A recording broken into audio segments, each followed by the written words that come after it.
समस्त दैत्यों राक्षसों को भेजा है कि जितने भी बालक पैदा हुए हैं आज की तिथि में सबको मार दिया जाए। और सभी राक्षस मारने के लिए उद्यत हैं, मार रहे हैं बच्चों को। नंद बाबा से कहते हैं आप तुरंत अपने नगर को लौट जाइए, क्योंकि मुझे ऐसी आशंका है कि आपके यहाँ कुछ अनिष्ट होने वाला है। नंद बाबा जानते हैं कि वसुदेव जी झूठ नहीं बोलते हैं। नंद बाबा कहते हैं ऐसी बात है, हाँ मुझे आशंका है कि आपके यहाँ कोई उत्पात होने वाला है।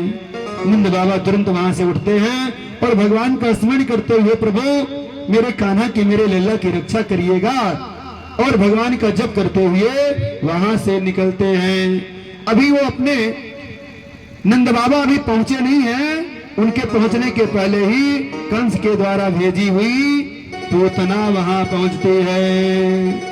कन्हैया की मौसी जी पहले ही पहुंच गई, अभी नंद बाबा नहीं पहुंचे हैं। करे कंसेना प्रेता घोरा पूतना बाल घातिनी से संसचार निगघनन्ते पुरग्रामा ब्रजादेशो।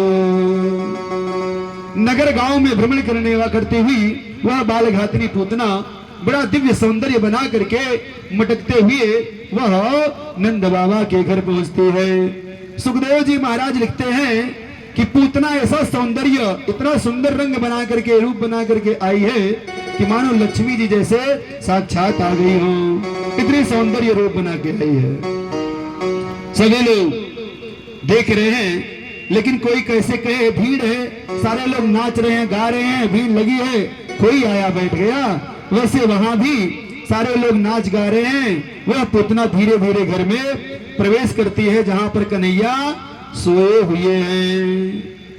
करे पूतना नाम से ही स्पष्ट होता है, पूत अर्थात पवित्र, ना माने नहीं, जो पवित्र न हो। पूतना कंस की दासी थी, घटोदर राक्षस की पत्नी थी। बधाई देने सारी स्त्रियां जा रही हैं, सबके साथ में वो भी जाती है। नंद बाबा के घर में घुस गई। यशोदा और रोहिणी ने चाहकर भी उसका विरोध नहीं किया। यशोदा और रोहिणी देख रही हैं कि ये कोई अनजान महिला है, लेकिन ये हुआ हो सकता भाई कोई दूर का रिश्तेदार हो, कोई आया हो, इसलिए कोई कुछ कहा नहीं।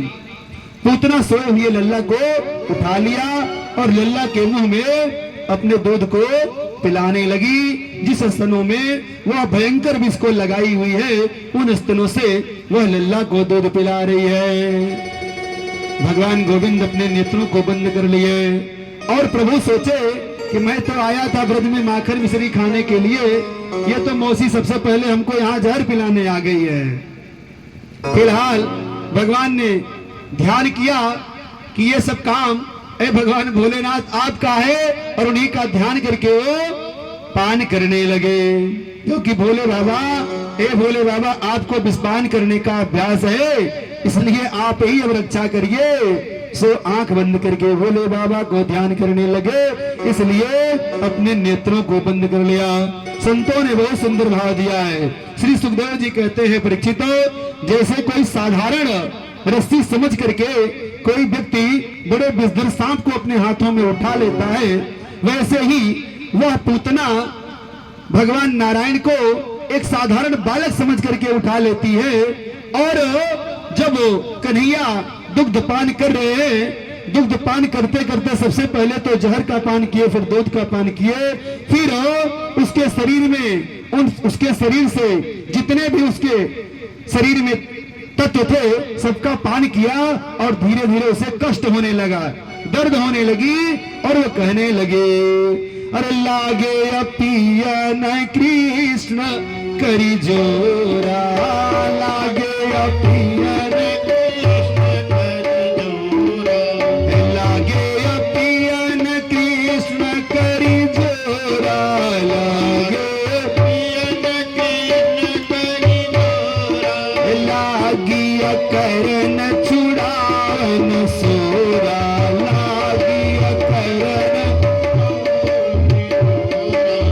पूतना बहुत झटकने लगी, दूर हटाने लगी, क्योंकि दर्द हो रही है, पीड़ा हो रही है, उसके प्राणों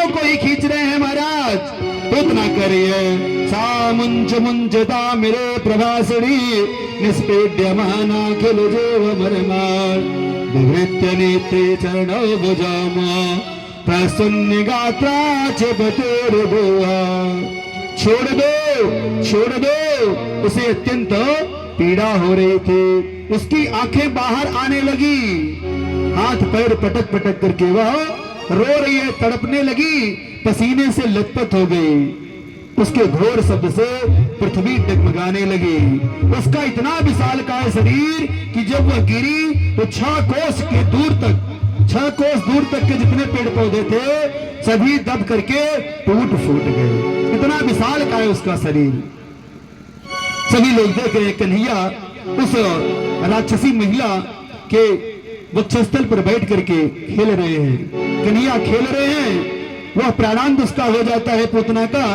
सभी लोग जब देखते हैं दौड़े दौड़े जाते हैं और मैया यशोदा जाकर के कन्हैया को लेती हैं, ले आकर के घर पंचगव्य से स्नान कराती हैं, गाय के पूंछ से झाड़ती हैं और पुनः अपने स्तनों को जब पिलाने लगती है, कन्हैया दूध पीने लगते हैं, तब उनको लगता है मेरा कन्हैया ठीक है।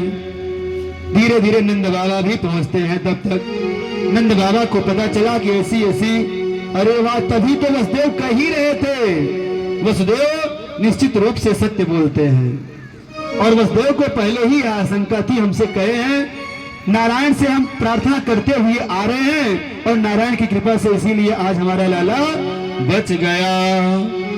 सभी नगरवासी एकत्रित होकर के उस विशालकाय पूतना के शरीर को कुल्हाड़ी से काट काट करके एकत्रित करते हैं और 6 कोस दूर तक के जितने पेड़ पौधे टूटे फूटे हैं उन पेड़ पौधों को काट काट करके पूतना के ऊपर रख दिया जाता है और साथ ही साथ पूतना को जलाया जाता है। जब पूतना को जलाया जाता है तो पूतना के शरीर से सुंदर सुगंध निकलती है, पूरा सुवासित हो जाता है। सब कहने लगे महाराज भाई शरीर जलने के बाद तो बहुत बदबूदार ऐसी सुगंध आती, दुर्गंध आती है, फिर उसको जलाने से सुगंध क्यों निकलने लगी? संतों ने कहा जिसके ऊपर प्रभु बैठ करके पान किए हो, जिसके स्तनों के दूध पिए हो और जिसके ऊपर नारायण कृपा किए हो, जलाने के बाद सुगंध नहीं तो क्या दुर्गंध आएगी, इसलिए सुगंध आने लगे। परीक्षित जी ने कहा महाराज ये पूतना थी कौन? श्री सुखदेव जी महाराज कहने लगे परीक्षित यह पूतना दानवराज बलि की पुत्री रत्नमाला थी। जब वामन अवतार भगवान कृष्ण का हुआ था तो वामन अवतार में ऐसे सौंदर्य रूप को देख करके मोहित हो गई थी। कितने छोटा सा नन्हा सा शिशु, उसको देख करके रत्नमाला मोहित हो गई थी और भगवान से प्रार्थना की ऐ प्रभु मुझे भी ऐसे ही पुत्र हो और अगर ऐसा पुत्र मुझे हो तो मैं उसे अपने स्तनों का दूध पिलाऊं, अपने जीवन को कृतार्थ मानूंगी। लेकिन जब वही 3 पग में पूरी जमीन नाप लिए, पूरा तीनों लोग नाप लिया वामन अवतार में कन्हैया ने, तो वही रत्नमाला कहने लगी कि यदि ये मेरा बेटा होता तो उसी समय स्तनों में जहर लगा करके इसे दूध के साथ ही मार डालते, दूध पिलाते हुए। भगवान नारायण उनको आशीर्वाद दिए उनकी मनोकामना पूर्ण करने के लिए। अभी तो भाई मौका नहीं है, लेकिन आने वाले जन्म में, आने वाले अवतार में आपकी मनोकामना हम पूर्ण करेंगे। उसी मनोकामना को पूर्ण करने के लिए पूतना का उद्धार उन्होंने किया। करे पूतना, पूतना नाम से ही आप जान रहे, न तो उसके नाम अच्छे हैं और न तो उसके काम अच्छे हैं, फिर भी प्रभु ने उन पर कृपा किया। क्यों? न जाने कौन से गुण पर, न जाने कौन से गुण पर कन्हैया रीझ जाते, न जाने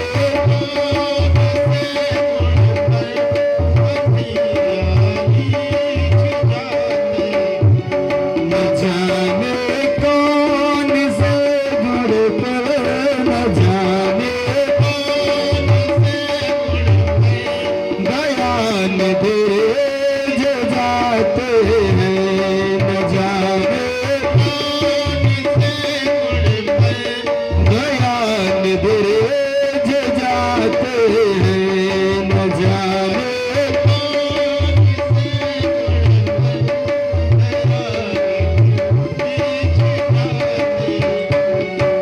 नहीं स्वीकार करते हैं निमंत्रण नृप सुयोधन का, नहीं स्वीकार करते हैं निमंत्रण नृप सुयोधन का।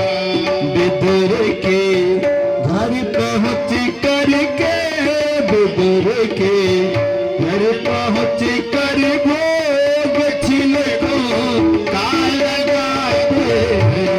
न जाने कौन से गुण पर ज्ञान दे जुदाते हैं। न जाने कौन से गुण पर ज्ञान दे जुदाते हैं।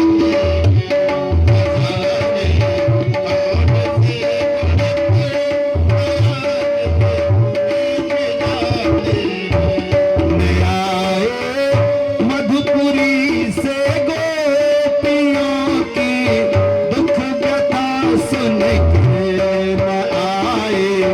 मधुपुरी से गोपियों की दुख व्यथा सुन के न आए। मधुपुरी से गोपियों के दुख व्यथा सुनकर न आए।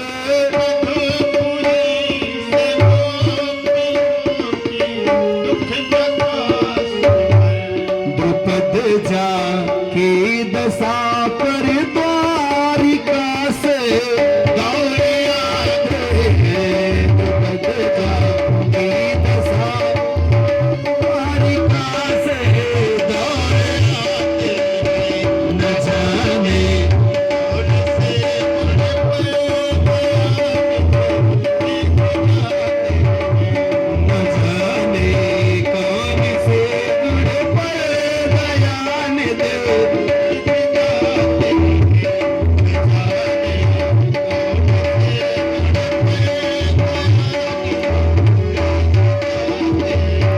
कब किसके ऊपर प्रभु प्रसन्न हो जाए, किस रूप में आ जाए, कोई जानता नहीं।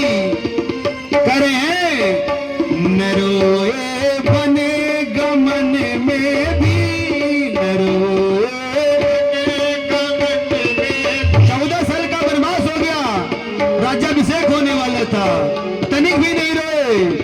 अभी बंबई दिल्ली कमाने जा रहे हो तो रोने लगते हैं, फिर आना है, कोई कह नहीं रहा है चले जाओ, लेकिन पिता की आज्ञा भई चल दिए।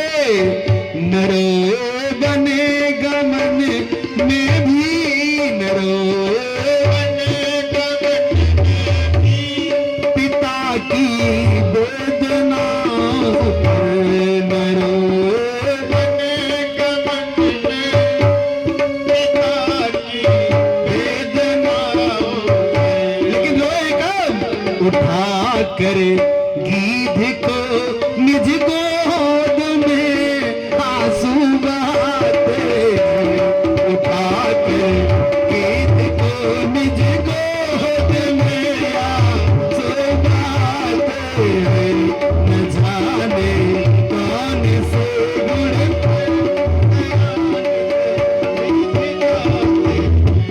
न जाने कौन गुण पर दयान दे जाते हैं। न जाने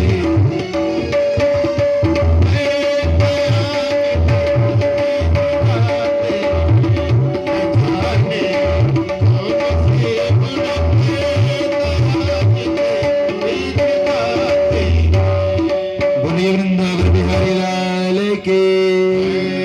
ऐसे है प्रभु, कब किसके ऊपर कृपा कर दे कोई जानता नहीं।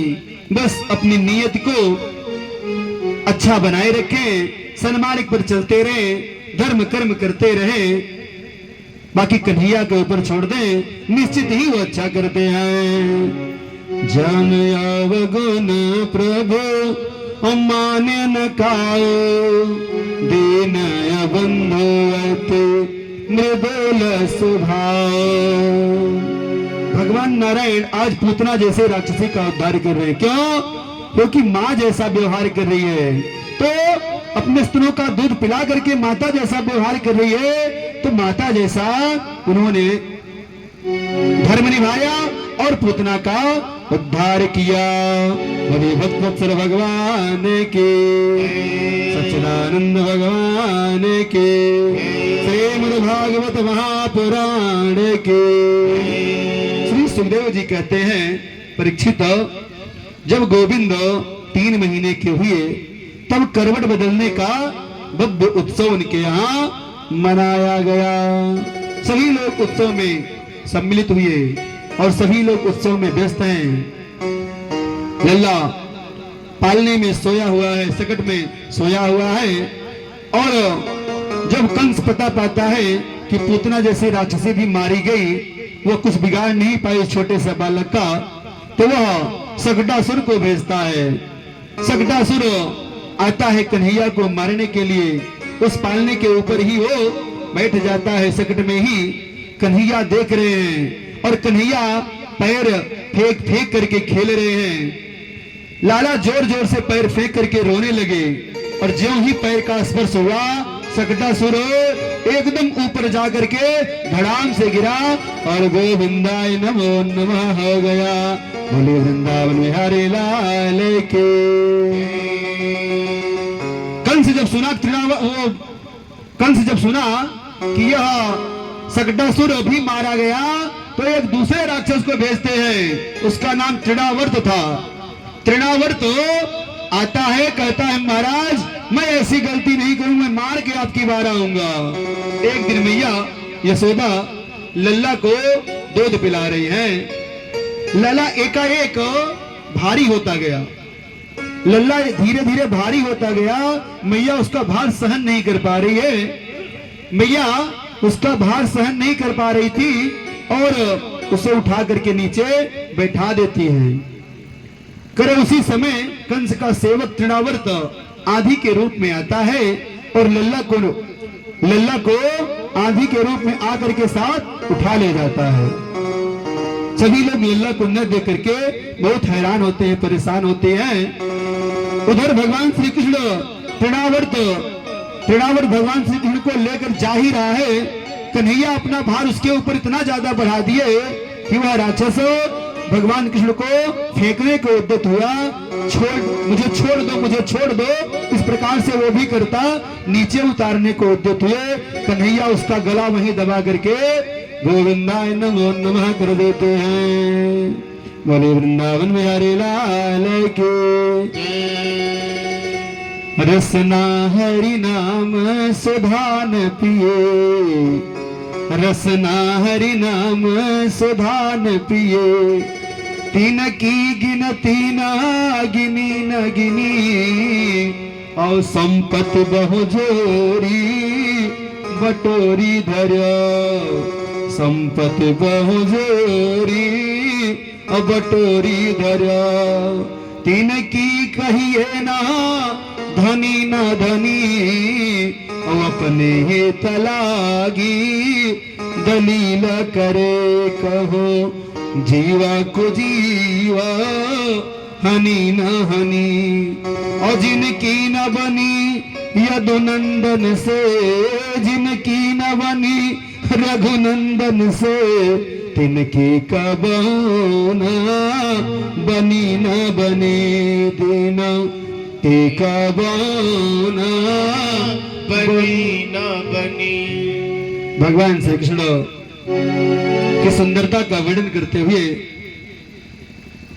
बहुत ही अच्छे भाव में कवियों ने लिखा है। धोरे भरे अति शोभित श्याम जो, तैसी बनी सुर सुंदर छोटे। धोरे भरे अति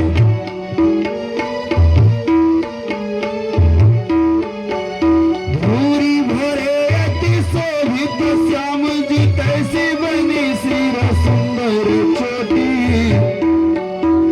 खेलत खात फिरे गना पग पजनी, बाजत फिरे छोटे। खेलत खात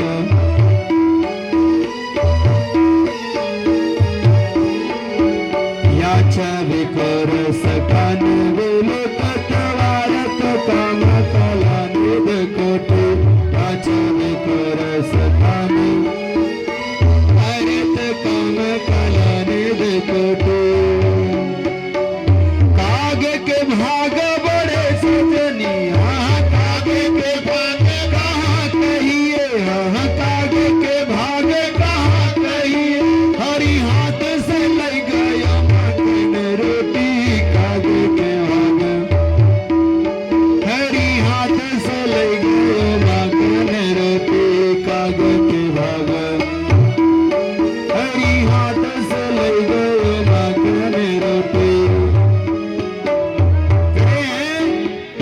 कन्हैया ऐसे ही मक्खन रोटी खा रहा है, एक कौआ आता है, बैठ जाता है, उसको ललचा ललचा करके कन्हैया खा रहे हैं। वो काकभुसुंडी जी महाराज कह रहे हैं, मेरे मन में शंका हुई कि यह छोटा सा बालक इस रोटी के टुकड़े के लिए इतना रो रहा है, जब कौआ ले लेता है रोटी तो बालक रोने लगता है। वही उसको शंका हो जाती है। काकभुसुंडी जी महाराज आए थे दर्शन करने के लिए, लेकिन उनको शंका हुई कि यह परम ब्रह्म परमात्मा नहीं है।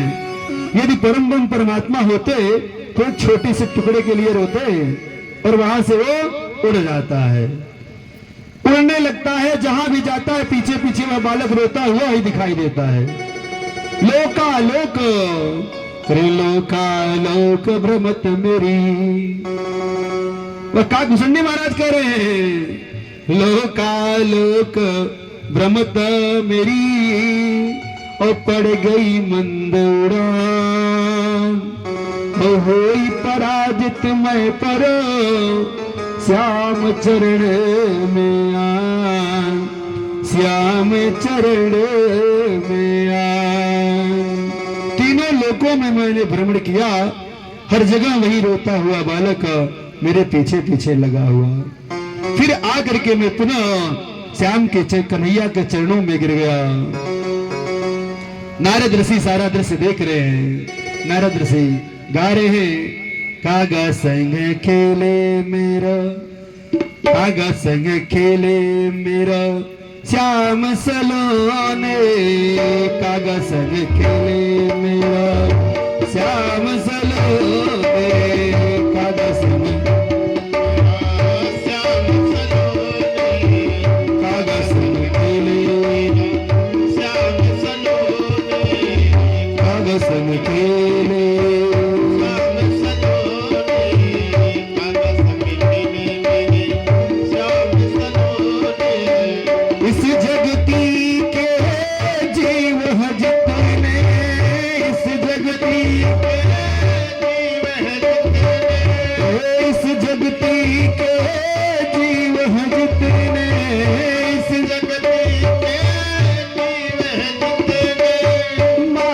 श्याम के खेल खिलाने, मानव श्याम के खेल,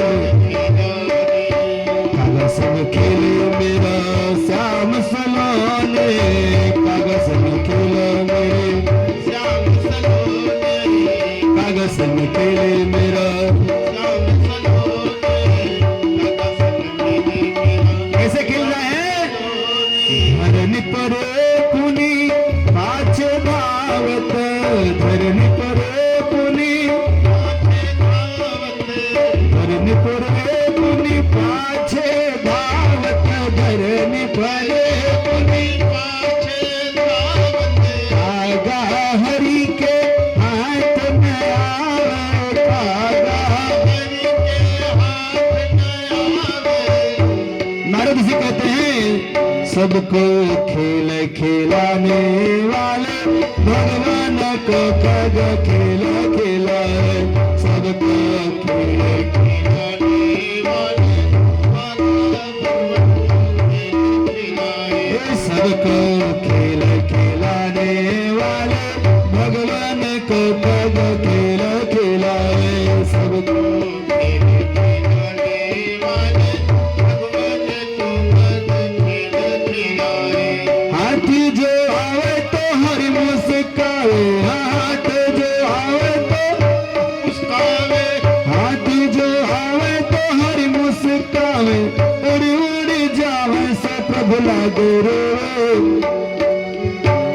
रोटी के टोक के कारण रोत तीनों लोक के पालन हारे, रोटी के टोक के कारण रोत तीनों लोक के पालन हारे, रोटी के टोक।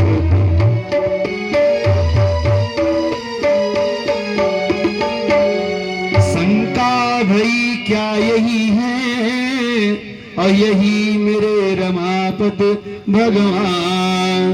मैंने प्रभु, काकभुसुंडी महाराज कह रहे हैं, मैंने प्रभु को वहीं पर रोते हुए छोड़ करके आगे उड़ गया। जाऊं जहां जाए जाए जाऊं जहां जहां आए तहां वो बालक रोता हुआ आए, वो बालक रोता हुआ पीछे मेरे। कागभूषुंडी महाराज कैसे कह रहे हैं, लोका लोक भ्रमत मेरी और पड़ गई मंद उड़ान, और होई पराजित मैं परो श्याम चरण में आ। दीन दयाल दया करके तब मोही चतुर्भुज रूप दिखाया। दीन दयाल दया करके तब मोही चतुर्भुज रूप दिखाया। दीन दयाल दया करके तब मोही चतुर्भुज रूप दिखाया। दीन दयाल दया करके तब मोही चतुर्भुज रूप दिखाया। कागा रे कागा तू मागर मागर, कागा रे कागा रे मागर तू मागर, कागर कागा तू मागर मागर, तेरो अनुराग मेरो मन भायो। कागर कागा तू मागर माग, तेरो अनुराग मेरो मन भायो। संपत्ति देहु की सदगति देहु देहु मैं आज को न पाया। संपत्ति देहु की सदगति देहु वो देहु मैं आज जो तू है सो आया।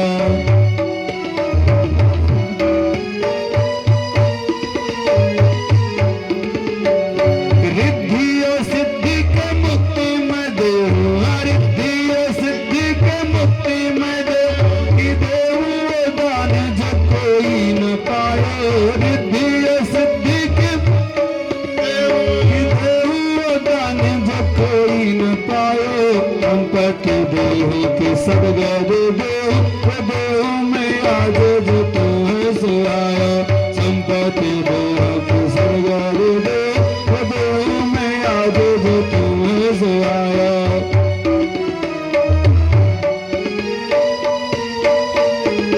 भगवान चतुर्भुज रूप में दर्शन देते हैं और कागभूषुंडी महाराज से कहते हैं, आप के ऊपर मैं प्रसन्न हूं, तुम्हारी भक्ति से मैं प्रसन्न हूं, मांगो तुम क्या मांगना चाहते हो।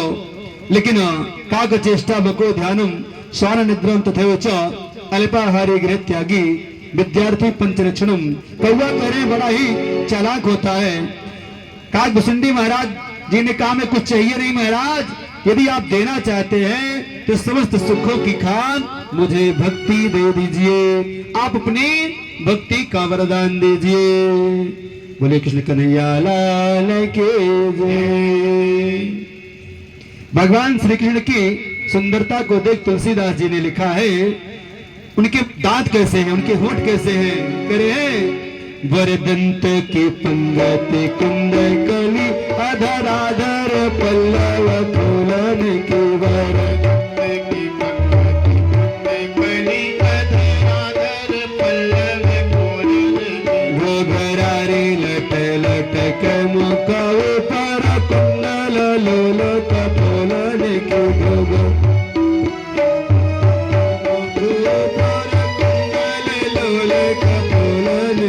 चपला चमके घन बीज जग, चपला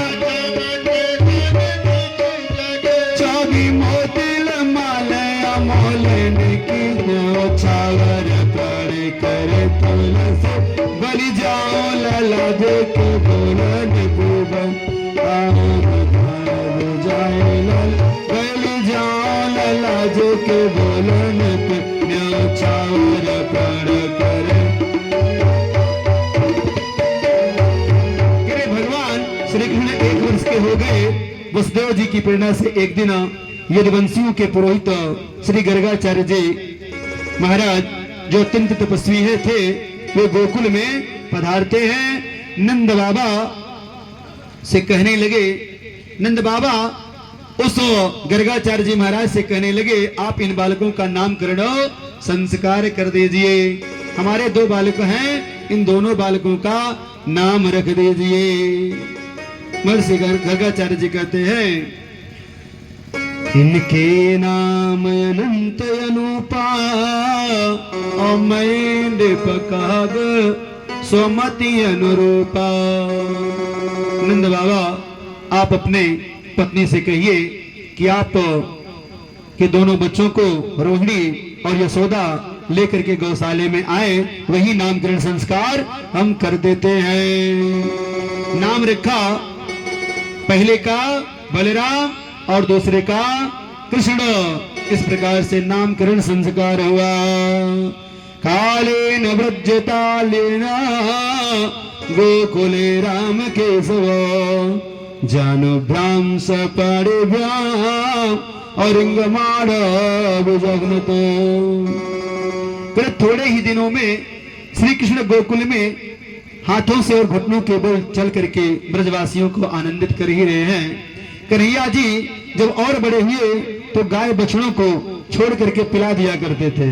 उनको लगता कि आखिर गाय अपने बच्चे को दूध पिलाने के लिए दूध दे रही है, तो लोग क्यों दूध लेते हैं, निकाल लेते हैं, बछड़ों को ही छोड़ दिया करते। सारे लोगों को परेशान इस प्रकार से करने लगे। एक दिन मैया यशोदा से कन्हैया खिलौना मांग रहे हैं। माँ यशोदा उनको अनेक खिलौना दे रही हैं, लेकिन कन्हैया कहते हैं नहीं मैया मुझे वही खिलौना चाहिए कि मैया मैं तो चंद्र खिलौना ले आए, मैया मैं तो मैया मैं तो चंद्र खिलौना मैया मैं तो चंद्र खिलौना जैहा लोटी धरन पर अब ही, जैहा लोटी धरन पर अब ही, जैहा लोटी धरन पर अब ही, जैहा तेरी गोद नहीं है मैया मैं तो चंद्र खिलौना नहीं, मैया मैं तो चंद्र खिलौना नहीं, मैया मैं तो चंद्र खिलौना नहीं, मैया मैं तो चंद्र खिलौना नहीं।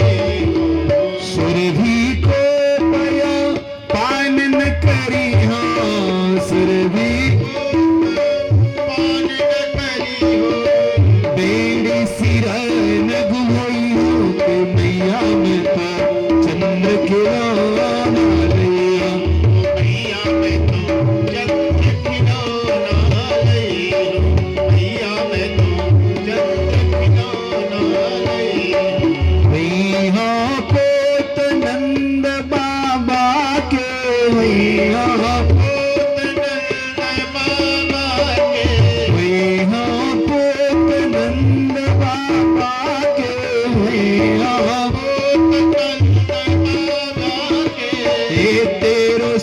न कहीं और मैया मैं तो चंद्र खिलौना ले आए, मैया मैं तो चंद्र खिलौना ले, मैया मैं तो चंद्र खिलौना ले, मैया मैं तो चंद्र खिलौना ले। मैया कैसे समझा रही है, आगे आओ अरे बात सुन मोरी, आगे आगे बात सुन मोरी, बल देवई न जनैया कि मैया मैं तो चंद्र खिलौना ले आए, मैया मैं तो चंद्र खिलौना ले, मैया मैं तो चंद्र खिलौना ले, मैया मैं तो चंद्र खिलौना। मैया जसोदा कैसे कन्हैया को अब फुसला रही है, बगदा रही है, करी है। हरि समझावती कहत जसोमती, हरि समझावती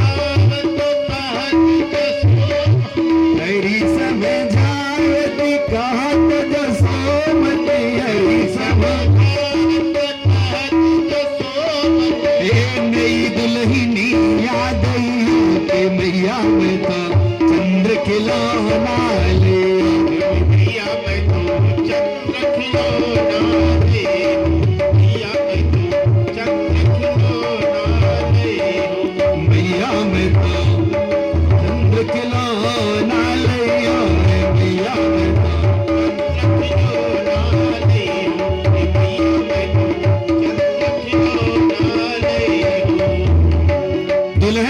सुनने के बाद छोटा बच्चा हो तो बड़ा प्रसन्न हो जाता है, बड़े हो वो भी गजब के मुस्कुराते हैं। ऐसा लड्डू फूटने लगता है मन में कि सारे लोग जो भी हो कैसे भी हो उनको सिर्फ उनकी दुल्हन की बात करिए बड़े प्रसन्न होते हैं। क्यों? क्योंकि ऐसा लड्डू है जो खाता है वो भी पछताता है, जो नहीं खाता वो तो और ही पछताता है। कह रहे हैं मैया चंद्रमा को कैसे उतारती हैं, एक परात में पानी रखती हैं। माँ भी गजब की होती है, बेटा कैसे भी जिद करे सारी जिद को पूरी करती है माँ। माँ परात में पानी लेते हैं और चंद्रदेव को उसी में दिखाती है, बेटा ये देख चंदा मामा आ गए हैं, तू खेल। अब उसी परात के पानी में चंदा मामा के साथ कन्हैया खेल रहे हैं। बोले वृंदावन बिहारी लाल के जय।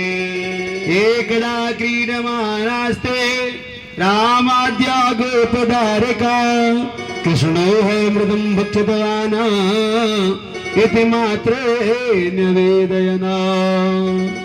फिर एक बार सभी ग्वाल बाल खेल रहे हैं, खेलते खेलते देख रहे हैं कि कन्हैया मिट्टी खा रहा है। सभी लोग जा करके माँ यशोदा से बता देते हैं। मैया यशोदा से सभी लोग कहते हैं मैया ये तुम्हारा बेटा कन्हैया कनुआ जो है वो हम लोग देख रहे हैं कि मिट्टी खा रहा है। ऐसे रोज खाया करता है लेकिन आज हम लोग देख रहे अभी अभी खाया है, तुरंत आप चलिए और उसे पकड़िए दंडित करिए। माँ कहती है नहीं मेरा बेटा ऐसा नहीं कर सकता। माँ यशोदा जाती हैं, कन्हैया का हाथ पकड़ कर लाती हैं खींचते हुए, तूने मिट्टी खाया? नहीं मैया मैंने मिट्टी नहीं खाया। ये सारे लोग झूठ बोल रहे हैं और सिर्फ मुझे प्रताड़ित करने के लिए मरवाने के लिए आपसे झूठा बोल रहे हैं। अगर नहीं विश्वास है तो मेरा मुंह देख लो माँ। हाँ तो सही कह रहा है, तेरा मुंह मैं देखती, खोलो मुंह खोलो, मैं देखूंगी क्या तू मिट्टी खाया है या नहीं खाया है। कन्हैया अपना मुंह खोलते हैं, मैया मुंह देख रही हैं मिट्टी खाया है या नहीं खाया है। मैया क्या देख रही हैं?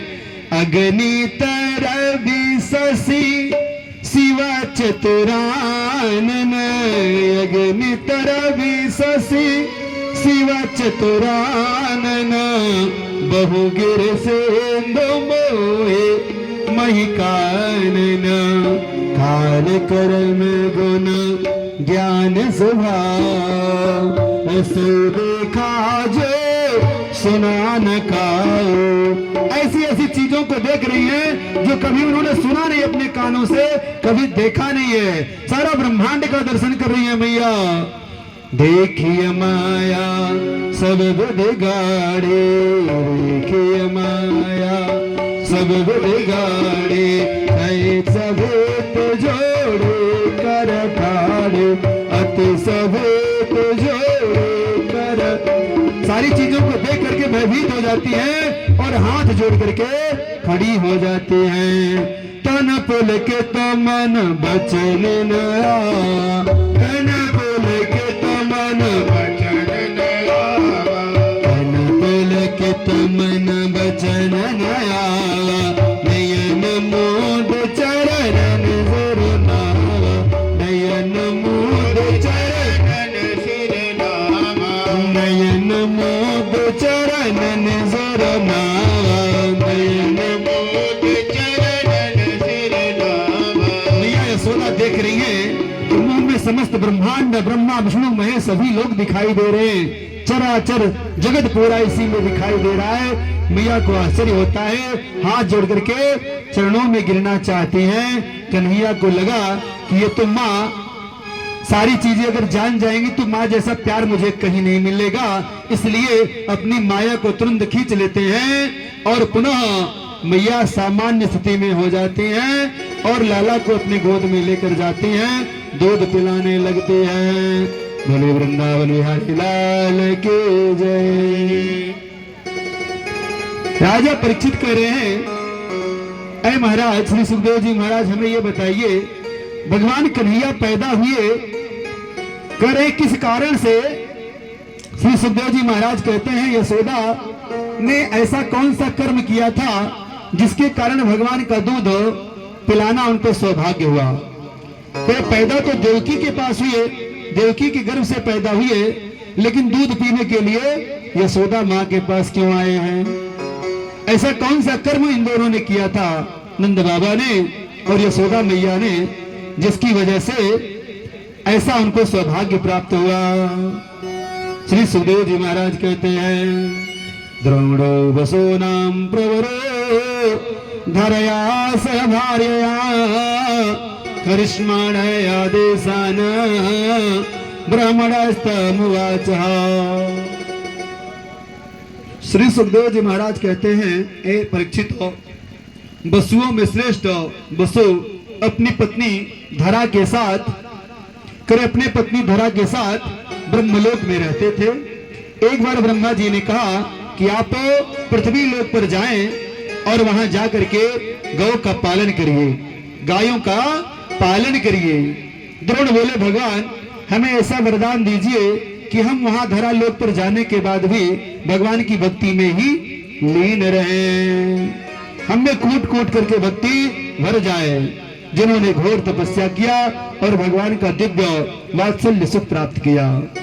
एक दिन वही धरातल पर जब आए हैं, गौओं का पालन कर रहे हैं, करें उसी समय एक दिन द्रोण नाम के ब्राह्मण भिक्षा मांगने के लिए उनके घर पर आए, भिक्षा मांगने के लिए उनके घर आए। करे भगवान विष्णु ही ब्राह्मण के रूप में भिक्षा मांगने के लिए आए हैं और भोजन करवाने की जिक्र करते हैं कि मैं बहुत भूखा हूं, मुझे भोजन करवा दीजिए। धरा नाम के ब्राह्मणी अकेले घर पर थे, ब्राह्मण थे नहीं, पतिदेव नहीं है, वो कहीं गए हुए हैं। धरा नाम की पत्नी उनके घर पर अकेली है। भगवान विष्णु ब्राह्मण के वेश में आते हैं और अपनी भूख मिटाने के याचना करते हैं, मुझे भोजन करा दीजिए माता। ब्राह्मणी कहती है, ठीक है, आप ठहरिए, बैठिए, मैं आपके लिए भोजन बनाती हूँ और फिर आपको खिलाती हूँ। घर पर कुछ रहता नहीं है खिलाने पिलाने के लिए, बगल खिड़की से निकल करके बगल दुकान में जाती हैं, कहीं दुकान थी पास में, और दुकानदार से कहती हैं, मेरे घर कोई मेहमान आया है, अतिथि आए हैं और उनको खिलाने के लिए मुझे कुछ सामग्री चाहिए थी, मेरे पास पैसे नहीं हैं, आप मुझे खाने वाले सामान को दे दीजिए, हमारे पति जब आएंगे तो मैं आपको उसका मूल्य दे दूंगी। दुकानदार कहने लगा, धरा नाम की जो स्त्री है वो बड़ी ही रूपवती, बहुत ही सुंदर है। उनको देख करके वह दुकानदार की नीयत बिगड़ी और दुकानदार कहने लगा, ए ब्राह्मणी, भाई सामान आपको लेना है तो जो भी सामान कहोगी मैं दे दूंगा, तुम्हारे पास धन नहीं है तो तू अपना सामान मुझे दे दे और मेरा सामान तो ले ले। मैया, आज ब्राह्मण द्वार पर आया है, भूखा नहीं जाने दूंगी, ऐसा मन में संकल्प करके बोले, ठीक है तो सामान बात, जैसा तू कर रहा मैं वैसा करूंगी। दुकानदार सामान देता है, वहीं पास में रखी चाकू, उससे अपने स्तन को ही काट कर मैया वहां रख देती हैं और सामान लेकर के अपने घर वापस आती हैं। मैया घर आती हैं, वस्त्रों से अपने शरीर को ढके हुए घर आती हैं, भोजन पका रही है मैया। इतने रक्त से लथपथ शरीर उनका, भगवान विष्णु बाहर ही बैठे हैं ब्राह्मण वेश में, सारी स्थिति देख रहे हैं और मैया को रोता देख, विह्वल देख, धीरे धीरे मैया वहां अचेत अवस्था में हो जाती है, ज्यादा रक्त बहने की वजह से। भगवान विष्णु ब्राह्मण वेशधारी पास जाते हैं, स्पर्श करते हैं, मां का रूप पुनः जैसे था वैसा ही हो जाता है। भगवान विष्णु चतुर्भुज रूप में उनको दर्शन देते हैं और कहते हैं, मैया मैं तुम्हारी भक्ति से, ब्राह्मण भक्ति से प्रसन्न हूं। आप तो अपना सर्वस्व न्यौछावर करके मुझ ब्राह्मण की भूख शांत करने के लिए आपने इतना बड़ा त्याग तपस्या किया, आप क्या चाहते हैं? ब्राह्मणी कहने लगे, ऐ प्रभु, यदि आप मुझ पर प्रसन्न हैं तो जिस रूप यौवन को देख करके लोग हमें विभिन्न प्रकार की बातें करते हैं। मेरी इच्छा है कि आप मेरे पुत्र के रूप में हो और मेरे इन स्तनों को पान करें, दूध पी करके मेरे स्तनों को शुद्ध करें, पवित्र करें। भगवान वहां आशीर्वाद देते हैं, माँ मैं आपका पुत्र हो करके जन्मूंगा और आपको दूध पिलाने का अवसर अवश्य दूंगा। बोले वृंदावन बिहारी लाल के। भाव के भूखे हैं प्रभु, भाव जग में सारे हैं। भाव के भूखे हैं प्रभु और भाव जग में सारे हैं। और भाव से प्रभु को भजे तो भव से बेड़ा पार है। वही नंद बाबा और यशोदा के रूप में अवतरित हुए हैं, इसीलिए अपरिचित उन्हें वह दूध पिलाने का अवसर प्राप्त हुआ। बोले वृंदावन बिहारी लाल के। भगवान ने विचार किया कि हमारे ब्रजवासी गोपी ग्वाल रात दिन गायों की सेवा करते हैं, दही दूध जितना होता है मथुरा में चला जा रहा है। कंस के पहलवान खा खा करके पी पी करके मोटे हो रहे हैं, ताजे हो रहे हैं, और हम लोग चराते हैं गाय को, दूध पीते हैं, कंस के रखवाले करे हैं, दही को जा जा करके चोरी करके खाने लगे अपने मित्र मंडली को लेकर के। जब गोपिकाएं दही माखन देने से मना करती तो कंकड़ से मटकियां ही फोड़ दिया करते। यशोदा के पास वह गोपिकाएं बार बार उलाहना लेकर के जाते, आपका कन्हैया बहुत ही शरारती है, हमारे घर के माखनों को खा ले जा रहा है। खाता तो खाता ही है, साथ ही वह समस्त मटकियों को गिरा डालता है, फोड़ डालता है। ऐसे आपका कन्हैया बहुत शरारती हो गया है। मैया कहती हैं यदि आप लोग उससे परेशान हैं तो कोई भाई कभी पकड़ करके ले आइए, दिखाइए मुझे, मैं नहीं मान सकती, मेरे घर किसी चीज की कमी थोड़ी है, क्यों मेरा कन्हैया ऐसा करेगा। एक दिन एक गोपी कहती ठीक है, आप मानती नहीं है, मैं आपके बेटे को एक दिन रंगे हाथों पकड़ करके लाऊंगे। एक दिवस कन्हैया माखन खा ही रहे थे कि चुपके से गोपी जाती है और हाथ पकड़ लेती है। वह हाथ पकड़ कर ले जा रही है मैया के पास, आज दिखाने के लिए, देखिए आपका बेटा कितना शरारत करता है और मेरे घर पर कैसे उत्पात करके रोज मटकियों को फोड़ता है। रास्ते में जा रही है गोपी, कोई बुजुर्ग व्यक्ति सामने से आता हुआ दिखाई दिया और उसकी लाज बस वह अपने घूंघट को नीचे कर लेती है, घूंघट डाल लेती है। इतने में कन्हैया दूसरे किसी ग्वाले का हाथ पकड़ा कर गोपी को अपने 9-2-11 हो जाते हैं, जाकर पलंग पर सो गए। ये घूंघट निकाले हुए मैया के पास जाती है, ले यशोदा देख, मैं रोज कहती हूँ मानती नहीं तू, आज देख मैं रंगे हाथों पकड़ करके लाई हूँ, ये रहा तेरा कन्हैया, यही रोज मेरे माखन को खाता है, आज मैंने इसे पकड़ा, इसके मुंह में देख मक्खन लगा हुआ है और मैं इसे लेकर के आई हूँ। आती है मैया, देखती हैं, कहाँ है बहन, ये मेरे हाथ में सामने कर रही है दूसरा कोई, क्या बात है, झूठ बोल रही हो, चल कर देखो वो तो मेरा कन्हैया सोया हुआ है पलंग पर। ऐसे विभिन्न प्रकार के वह कृत्य किया करते थे कन्हैया बचपन में। एक बार गोपियां उलाहना लेकर तो माँ के पास जाती ही थी, इसी बहाने कम से कम कन्हैया का दर्शन मिलेगा, उसकी बातों को सुनने को मिलेगा, उसकी तोतली बातें सबको प्यारी लगती है, अच्छी लगती हैं। कन्हैया के दिव्य दर्शन को पाने की लालसा से, उससे बातें करने की लालसा से गोपियां उससे मस्करी किया करते हैं। एक दिन एक गोपी अपने पलड़े को लेकर के गाय के गोबर को उठाने के लिए जाती है। वहां सारे बच्चे खेल रहे हैं, कन्हैया भी साथ खेल रहे हैं। कन्हैया को इशारे से बुलाती है, कन्हैया इस मेरे पलड़े को थोड़ा उठा दो। मैं उठा तो दूंगा लेकिन मुझे मिलेगा क्या, भाई कुछ मुझे दो तो मैं तुम्हारी सहायता करूं, तुम्हारे इस पलड़े को उठा दूं। गोपी कहती है मैं तुझे माखन खिलाऊंगी और तू इस मेरे पलड़े को उठा दे। हाँ ठीक है, तब तो मैं उठा दूंगा, कितना खिलाओगी, भाई 1 गोला खिलाऊंगी। अच्छा ठीक है। लेकिन उसकी प्यारी प्यारी बातों को सुनने से गोपियों का जी नहीं भरता था। गोबर रख करके आती है, फिर कन्हैया को बुलाती है, तू बार बार मुझसे उठवा रही है, मैं खेल नहीं पा रहा हूं। मैं जितनी बार मैं उठवाऊंगी उतना आपको माखन खिलाऊंगी। मैं कैसे जान पाऊंगा कितनी बार तुम उठवा के लगे कितना माखन मुझको खाना है। हाँ तू सही कह रहा है कन्हैया। अच्छा ऐसा करते हैं, ये गोबर की बिंदी तुम्हारे चेहरे पर लगा दूंगी, जितनी बार मैं जाऊंगी उतना बार गोबर का टिक्का लगा दिया करूंगी। हाँ ठीक है, ये अच्छा रहेगा। बाद में हम लोग गिन लेंगे कि कितने हैं और उतने आप हमको माखन के लड्डू खिलाएंगे। गोपी इस प्रकार से कई बार आती है, धीरे धीरे पूरा मुंह ही गोबर के टीकों से भर जाता है कन्हैया का। अच्छा अब तो मुझे शाम हो गई, अब तो मुझे खिलाओगी? हाँ माखन मैं खिलाऊंगी, चल मेरे घर तू आ जा। और मैं घर पहुंच रही हूं, चल तुझे माखन भर पेट खिलाऊंगी।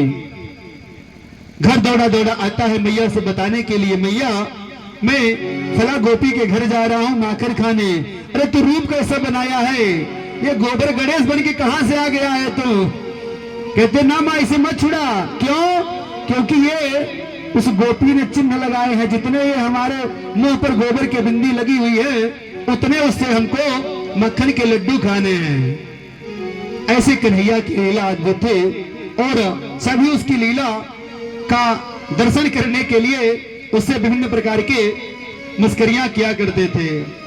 कई एक दिवस ऐसे ही समय बीतता गया, कन्हैया सारे ग्वाल वालों को इकट्ठा किया और बोला कि ब्रजवासी करे हैं, ब्रजवासियों के लिए वह कहता है सभी ग्वाल वालों से कि हम चलिए चोरी करते हैं।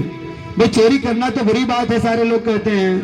कन्हैया बोले भाई पेट भरने के लिए चोरी करना बुरी बात नहीं है, हम लोग किसी सामान की चोरी नहीं करेंगे, तब किसकी? मक्खन की चोरी करेंगे, दही की चोरी करेंगे। कहते अच्छा चलिए ठीक है। तो भाई चोरी करना सीखा कहां से जाए? अपने अपने घर से थोड़ा थोड़ा पहले चोरी करना सीखेंगे। चोरों के अध्यक्ष बनाए जाते हैं भगवान श्री कृष्ण। चोर अध्यक्ष बन करके, चोरों के अध्यक्ष बन करके घरों में जा करके, अपने घर में धीरे धीरे दूसरों के घर में भी जा करके चोरियां करते और मक्खन को खाते। मक्खन ही नहीं खाते बल्कि दूसरों को भी खिलाते और मटकियां फोड़ डालते। इस प्रकार से बहुत ही बचपन के उनके कृत्य रहे। करे एकदा ही गृहदासीसो यशोदानंद गेहिनी कर्मांतरण युक्तासो निर्मन्मथा स्वयं दधे। एक दिन यशोदा मैया दही मंथन कर रही है और कन्हैया बोले कि माँ मुझे बहुत भूख लगी हुई है, मुझे दूध पिला दे। अच्छा माँ ये बता तू सबसे ज्यादा किसे प्यार करती है? कन्हैया मैं तुझसे प्यार करती हूँ, तुझसे ज्यादा किसी को प्यार नहीं करते। सबसे ज्यादा मानती किसे हो? बलदाऊ भैया को या हमको? नहीं कन्हैया मैं तुझको मानती हूँ। अच्छा ठीक है माँ, मुझे बड़ी जोरों की भूख लगी है, मुझे दूध पिला दो। ठीक है बेटा आ। मैया दूध पिलाने लगती है। दूध पिला ही रही हैं, देखती हैं सामने चूल्हे पर रखा हुआ दूध धीरे धीरे बह रहा है। अभी कन्हैया भर पेट दूध पी नहीं पाए हैं। तभी जब यशोदा को दिखाई देता है कि सामने चूल्हा पर रखा हुआ दूध बह रहा है, वो कन्हैया को नीचे उतार रख देती हैं और दूध को संभालने चली जाती हैं। कन्हैया को क्रोध आया, अभी तक तो मैया कह रही थी सबसे ज्यादा मुझे प्यार करती है, अभी मैंने सही से भरपेट दूध भी नहीं पिया और मैया मुझे छोड़कर यहाँ से चली गई उस दूध को बचाने के लिए। मैया हमसे ज्यादा उस दूध को प्यार कर रही है। मैया उधर जाती है, कन्हैया इधर डंडा लेकर के सारे मटकों को फोड़ डालता है, सारा माखन बिखेर डालता है। करे हैं मैया उधर जाती हैं, कन्हैया इतना उत्पात करते हैं कि मैया आकर के देखती है कि सारा माखन बिखर गया है, मटकी फूट गई है। मैया को क्रोध आता है, इसीलिए तो सारी गोपियां रोज शिकायत करती हैं, तू सच में बड़ा शरारती हो गया है, आज मैं तुझे सबक सिखाऊंगी। सबक सिखाने के उद्देश्य से यशोदा मैया कन्हैया को पकड़ने के लिए दौड़ाती हैं। कन्हैया भागने लगे, कन्हैया भाग रहे हैं, मैया पीछे पीछे छड़ी लिए दौड़ा रही हैं। कन्हैया हाथ नहीं आ रहे हैं। रुक जा कन्हैया रुक जा। कन्हैया कहते नहीं माँ तू छड़ी नहीं है, मुझे मारेगी इसलिए मैं रुकूंगा नहीं। अच्छा छड़ी फेंक देती हूँ, अब रुक जा। क्या करोगी माँ मेरे रुकने से? चल घर में बताती हूँ, तेरी आज पूजा करूंगी। अच्छा माँ पूजा करोगी, तब मैं रुक जाता हूँ। ठीक है, मारोगी नहीं? पक्का? नहीं मारूंगी लल्ला, तो रुक जा बस। किसी प्रकार से रुकते हैं, हाथ में पकड़ लेती हैं, कन्हैया का हाथ लेकर घर आती हैं और रस्सियों से बांधने लगती हैं। एक ओखल में ओखल रखा हुआ है, उसमें रस्सियों से कन्हैया को बांध रही हैं। कन्हैया बंधने वाला नहीं। जितनी बार प्रयास कर रही हैं, वह रस्सी 2 अंगुल छोटी हो जा रही है। कन्हैया देख रहे हैं कि मैया विह्वल हो रही, परेशान हो रही है। घर की जितनी रस्सियां थी सब लगा दी गई, फिर भी कन्हैया को बांध नहीं पाए। कह रहे हैं कन्हैया को बांध नहीं पाई। कन्हैया ने देखा कि वहां ज्यादा परेशान हो रही हैं, तो मैया की परेशानी को देखते हुए कन्हैया ने अपना रूप छोटा किया और रस्सी बढ़कर 2 अंगुल जो घट रही थी वो पूरी हुई और कन्हैया स्वयं को बंधवा लेते हैं। माँ कहती अब दोपहर तक तू यहीं पड़ा रहेगा, तुम्हारी सारी बुद्धि ठिकाने आ जाएगी। और मैया वहां से चली जाती है अपना काम करने के लिए। कन्हैया धीरे धीरे वहां से उस उखल में बंधे हुए उखल को ही गिरा लेते हैं और धीरे धीरे घुटनों के बल चलने लगते हैं। करे हैं उखल पीछे पीछे चल रहा है लुढ़कते हुए और आगे आगे कन्हैया घुटनों के बल जा रहे हैं। और ऐसे स्थान से निकला कन्हैया कि 2 पेड़, द्वार पर 2 पेड़ हैं, उन 2 पेड़ के बीच से, यमलार्जुन के 2 पेड़ों के बीच से कन्हैया निकलते हैं, जिससे उनके पीछे बधा हुआ उखल उन पेड़ों से रुक जाता है। कन्हैया जोर लगाते हैं, वो दोनों पेड़ों गिर जाते हैं। वो दोनों पेड़ों धड़ाम से गिर जाते हैं और उसमें से 2 दिव्य पुरुष निकल जाते हैं। प्रभु कह रहे हैं, दोनों पुरुष निकलते हैं और प्रार्थना करने लगते हैं भगवान कन्हैया से। क्या करें? प्रबल प्रेम के पाले पढ़कर, अरे प्रबल प्रेम के पाले पढ़कर प्रभु को नियम बदलते देखा। प्रबल प्रेम के पाले पढ़कर प्रभु को नियम बदलते देखा। प्रबल प्रेम के पाले पढ़कर प्रभु को नियम बदलते देखा। प्रबल प्रेम के पाले पढ़कर प्रभु के नियम बदलते देखा। अपना मान भले टल जाए, अपना मान भले टल जाए, भक्त मान नहीं टलते देखा। अपना मान भले टल जाए, भक्त का मान न टलते देखा। जिनकी कृपा दृष्टि के बल से, जिनकी कृपा दृष्टि के बल से, जिनकी कृपा दृष्टि के बल से, जिनकी कृपा दृष्टि के बल से सकल विश्व को पलते देखा। सकल विश्व को पलते देखा। उनको ही गोरस के ऊपर 100 बार मचलते देख। उनको ही गोरस के ऊपर 100 बार मचलते देखा। उनको ही गोरस के ऊपर 100 बार मचलते देखा। जिनके चरण कमल कमला के कर से ही निकलते देखा। जिनके चरण कमल कमला कर से ही निकलते देख।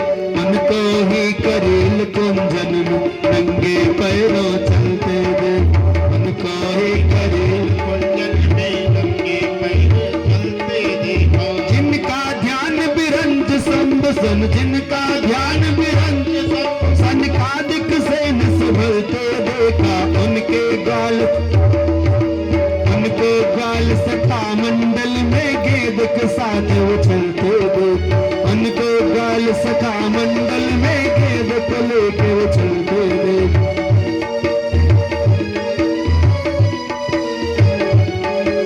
जिनके बंक ब्रिगट के बल से सागर तप्त तो बलते देखा, जिनके बंक मृगट केवल सागर तब तो बलते देख, उनको ही जसता के डर से, उनको जसता के डर, मैंने अस्त्र जल भरते देखा, उनको ही जसता के बल से,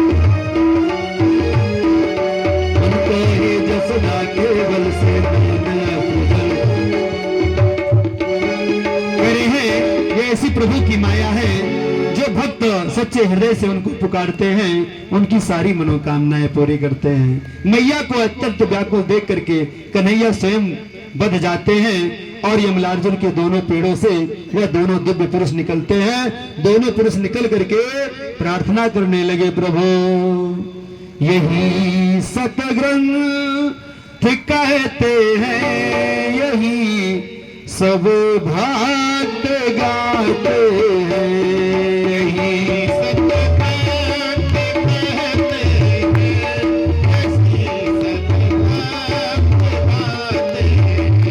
यही सतग्रंथ कहते हैं, यही सब भक्त गाते हैं।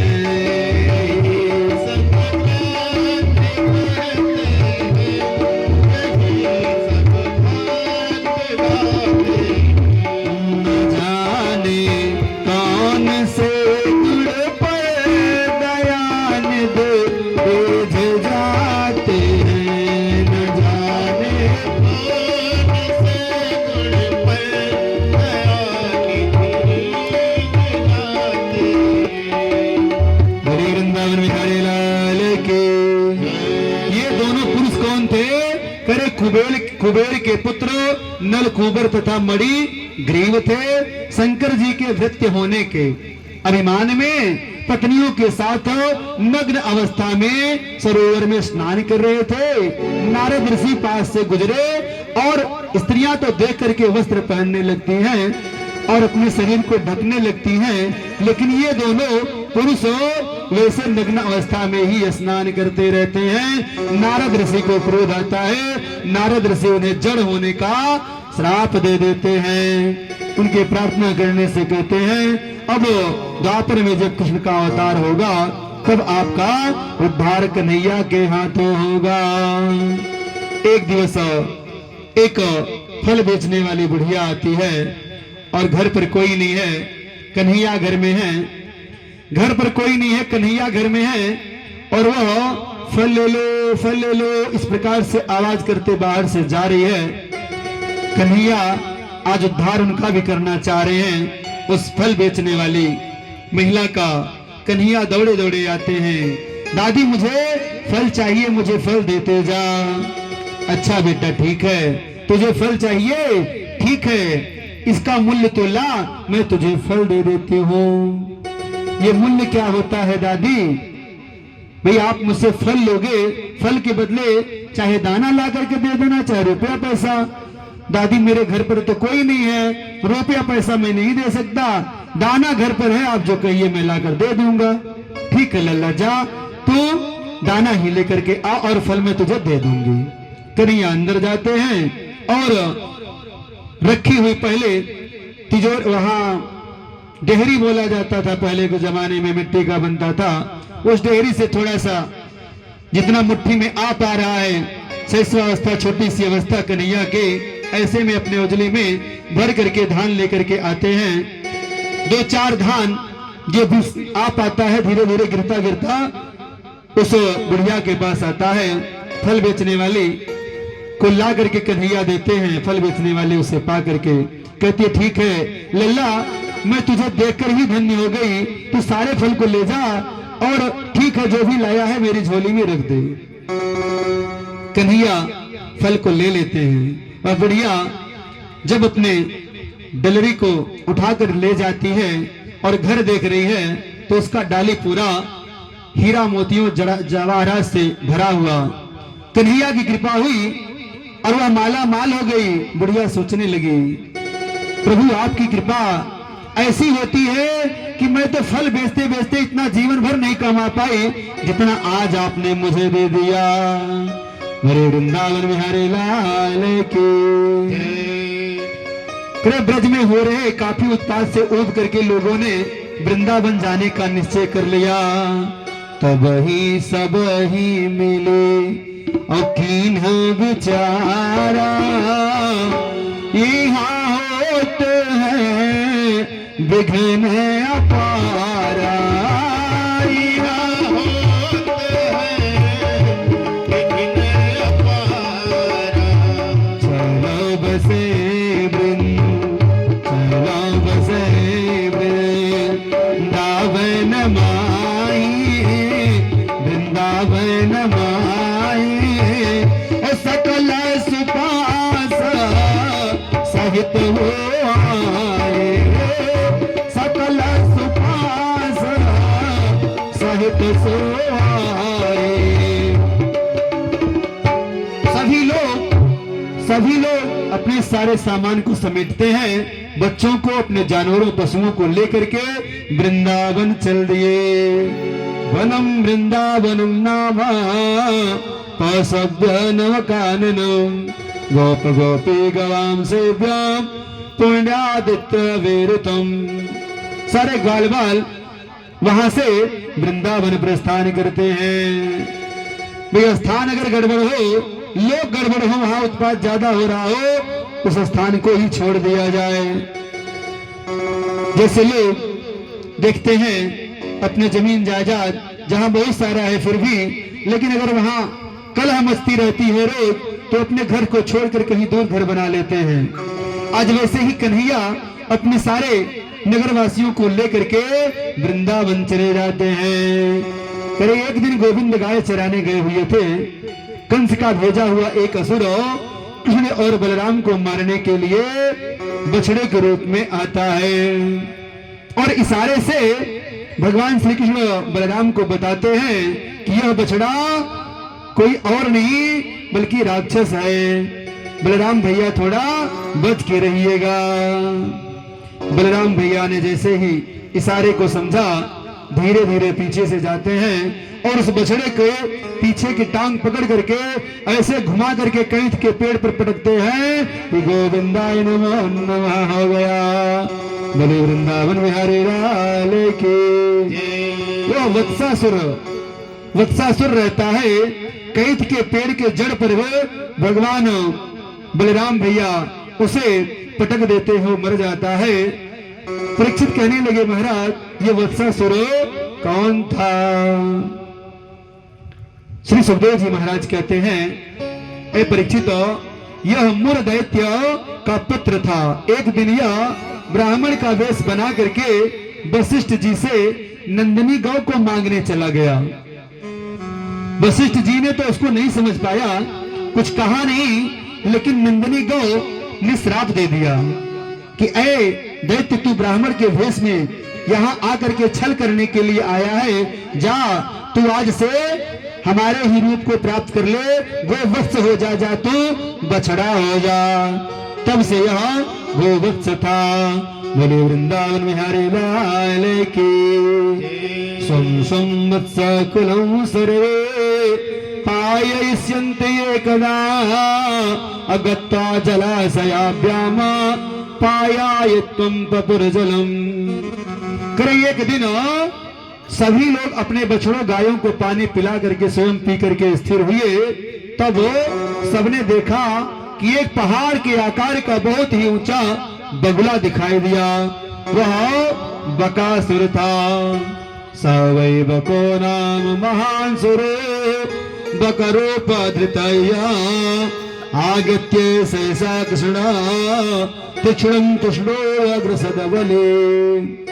उस दैत्य ने अचानक आकर के कृष्ण को अपनी चोंच में निगल लिया और आकर के भगवान श्री कृष्ण को जब चोंच में निगल लिया, भगवान श्री कृष्ण उसकी पेट में जा करके अपने रूप को बढ़ाने लगे। उनके तेज से बगुले के पेट में ऐसे जलन होने लगी। पुनः अपनी चोंच से वो बाहर निकाल दिया कन्हैया को। कन्हैया को जैसे ही बाहर निकालने लगा, कन्हैया उसकी दोनों चोंच को पकड़ करके ऐसे चीर देते हैं जैसे कोई गांडर को चीर करके दो भागों में फेंक दे। इस प्रकार से बकासुर का वध कर दिया।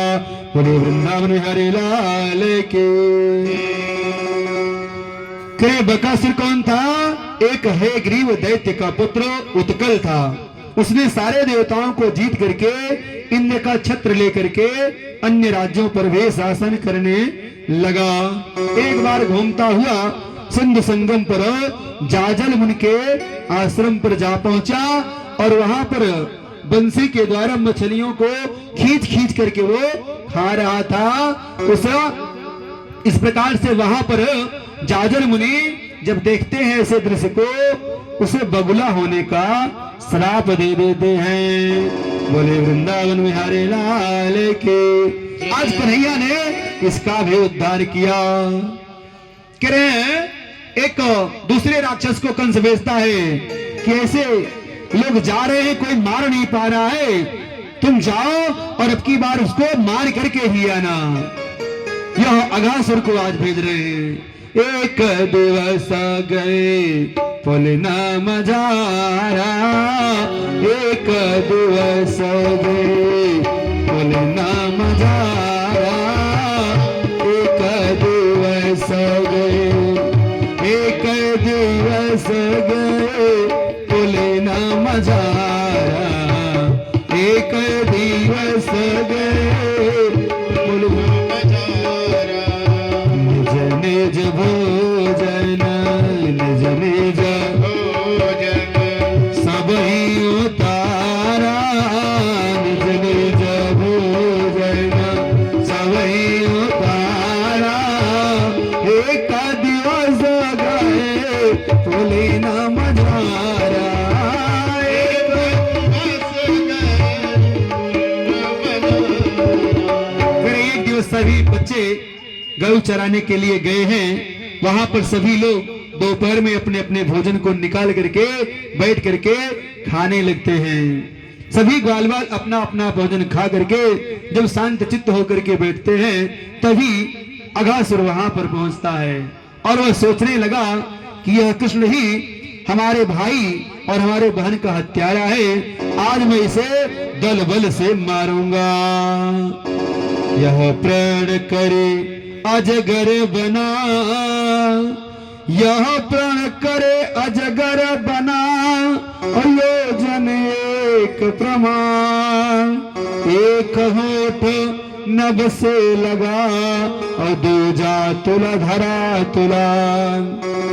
एक नीचे और एक ऊपर इतना विशाल काय शरीर बनाया वह कि आंधी की तरह उसकी सांस चल रही थी। जीभ उसकी लाल, इतनी बड़ी जीभ जैसे कि मानो लाल कोई सड़क हो। सभी ग्वाल बाल ऐसे अजीब सी गुफा को समझ करके उसमें प्रवेश करने का प्रयास करते हैं। सभी गुफा में प्रवेश करने लगे। जैसे ही वह समझा कि अब सभी लोग मेरे अंदर प्रवेश कर चुके हैं और सबको मैं अपना ग्रास बना लो, भगवान श्री कृष्ण ने अपना रूप इतना बढ़ाया कि उसका शरीर फट गया। सभी अचेतावस्था में निकले। देवता फूल बरसाने लगे। बोले वृंदावन बिहारी लाल की। यह अघासुर करे, यह अघ नाम का एक असुर शंखासुर का अति सुंदर पुत्र था। अष्टावक्र जी को देख करके व्यंग भरी वाणी बोला था और अष्टावक्र जी ने इसे सर्प योनि में होने का श्राप दे दिया था। इस प्रकार से वह सर्प बन गया था, अजगर बन गया था। इस वृत्तांत को ग्वाल बाल अपने घर 1 वर्ष के बाद आकर के बताया। उम्र 5 साल थे। 6 साल के बाद अर्थात जब ग्वाल बाल तथा कन्हैया की उम्र 6 साल की हुई, तब इस वृत्तांत को अपने घर आकर के उन ग्वाल बालों ने और कन्हैया ने बताया। राजा परीक्षित कहने लगे, ऐ सुखदेव जी महाराज, 1 वर्ष के बाद लोगों ने बताया, ये क्या रहस्य है, कृपा करके मुझे समझाइए। राजा परीक्षित के कहने पर श्री सुखदेव जी कहने लगे, एक दिन ग्वाल बाल करे, एक दिन कृष्ण ग्वाल बालों के साथ गाय चराने गए हैं और वहां सभी लोग भोजन कर रहे थे। भगवान श्री कृष्ण सबके भोजन में से खाने लगे और सबको खिलाने लगे। एक दूसरे के थाली में से खाने लगे और खिलाने लगे। कह रहे ऐसे में ब्रह्मदेव देख रहे हैं करे देत श्याम सबको सब खावे और ब्रह्मा तभी पड़ो दुविधा में। देत श्याम सबको सब खावे ब्रह्मा तभी पड़ो दुविधा में। ब्रह्मदेव बड़े दुविधा में पड़ गए, ये कैसा ब्रह्म है? क्या वही सच्चिदानंद परमानंद भगवान है जो दूसरों का जूठन खा रहे हैं और खुद खिला रहे हैं दूसरों को? ये मेरा ब्रह्म नहीं हो सकता है। और परीक्षा लेने के लिए ब्रह्मदेव आते हैं, और ब्रह्मदेव आते हैं असली है कि नकली है इसे परीक्षण करने के लिए। धीरे धीरे सारे गायों को चुरा ले जाते हैं। धीरे धीरे सारे गायों को, सारे बछड़ों को, सारे ग्वाल बालों को ब्रह्मदेव चुरा ले जाते हैं।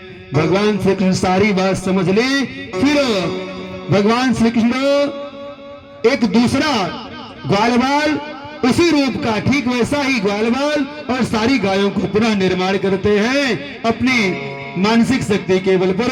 कन्हैया के द्वारा पुनः ग्वालबाल और सभी गाय बछड़े जैसे के तैसे ब्रह्मदेव लेकर चले गए। देखते हैं क्या होता है। साल भर बीत गया। साल भर के बाद ब्रह्मदेव आते हैं पुनः देखने कि आखिर देखे कैसे चल रहा है, क्या कन्हैया वही है, कृष्ण वही है, वही हमारा ब्रह्म है। आते हैं, देखते हैं सारे ग्वाल बाल वैसे ही, सारे बछड़े, सारी गाय वैसे ही जैसे ब्रह्मदेव के पास हैं। तुरंत ब्रह्मदेव साष्टांग प्रणाम करते हैं। ऐ प्रभु, मुझे भ्रम हुआ था कि आप ही परमानंद हैं, आप ही वो सर्वोच्च सत्ता हैं जो यहाँ धरातल पर भार हरने के लिए प्रकट हुए हैं। मैं भ्रमवश आपके साथ ऐसा दुर्व्यवहार किया। पुनः उन ग्वाल बालों को और समस्त गायों को लौटा देते हैं, बछड़ों को। इसलिए साल भर के बाद ब्रह्मदेव लौटाते हैं। साल भर के बाद वो लोग घर जाते हैं, इसलिए वो साल भर के बाद अपने घर वाले परिवार वालों को बताते हैं। तो जब नारद ऋषि को, श्री काकभुसुंडी महाराज को, ब्रह्मा को, इंद्र को, इन सभी लोगों को भ्रम हो सकता है ईश्वर को लेकर के, तो हम आप तो एक साधारण जन हैं। एक पांडे जी हमसे एक दिन कहने लगे कि महाराज, मुझे तो भगवान राम के चरित्र बड़ा अच्छा लगता है। कि अच्छी बात है, आप भागवत कहते हैं, हमें भगवान श्री कृष्ण के चरित्र में एक बात समझ में नहीं आती है, वही मुझे शंका होती है, इसीलिए मैं अध्ययन नहीं करता हूँ। हम कहे वो कहाँ, शंका कहाँ आपको होती है? और अगर होती है तो अच्छी बात है। भाई शंका तो ब्रह्मा को हो गई, शंका तो इंद्र को हो गई, जो देवता हैं, सबसे बड़े बड़े भक्त काकभुसुंडी महाराज को शंका हुई। हम आप तो एक तुच्छ प्राणी हैं, अगर आपको शंका होती है तो अच्छी बात है। काफी देर हमारी उनकी चर्चा हुई, उनकी बात समझ में आई। बोले महाराज, कल ही हम जाएंगे, इसकी पुस्तक लेकर के आएंगे और अध्ययन करेंगे हम। ऐसे हमारे कन्हैया हैं। बोलिए वृंदावन बिहारी लाल की। श्री सुखदेव जी कहने लगे, जब भगवान की उम्र 6 वर्ष से 10 वर्ष के बीच हुई तो गायों को चराने गए और उनकी निगरानी के योग्य उनको माना जाने लगा। एक दिन श्री रामा आदि सखा बोले, जो तालबन है, ए कन्हैया, वहां एक जामुन का पेड़ है, लेकिन वहां कोई जाता नहीं क्योंकि एक राक्षस रहता है और उसी के भय से कोई जाता नहीं है। पके पके फल है, अगर तुम चलते तो हम लोग चल करके उसका रसपान किया जाता। श्री कृष्ण बलराम सभी ग्वाल वालों के साथ वहां तालबर में पहुंचकर मीठे मीठे फलों को खाने लगते हैं। गधे के रूप में वह धेनुकासुर आता है और जैसे ही दुलत्ती मारकर भगवान कृष्ण और बलराम भैया को मारने का प्रयास करता है, बलराम भैया उसके पैर को ही पकड़ करके घुमा करके वही पटक देते हैं, वो भी गोविंदाय नमो नमः हो जाता है। इस प्रकार से उस धेनुकासुर का भी वध करके उसका उद्धार करते हैं। बोले वृंदावन बिहारी लाल की। बचपन की आज उनकी लीलाओं का ही वर्णन का दिवस है।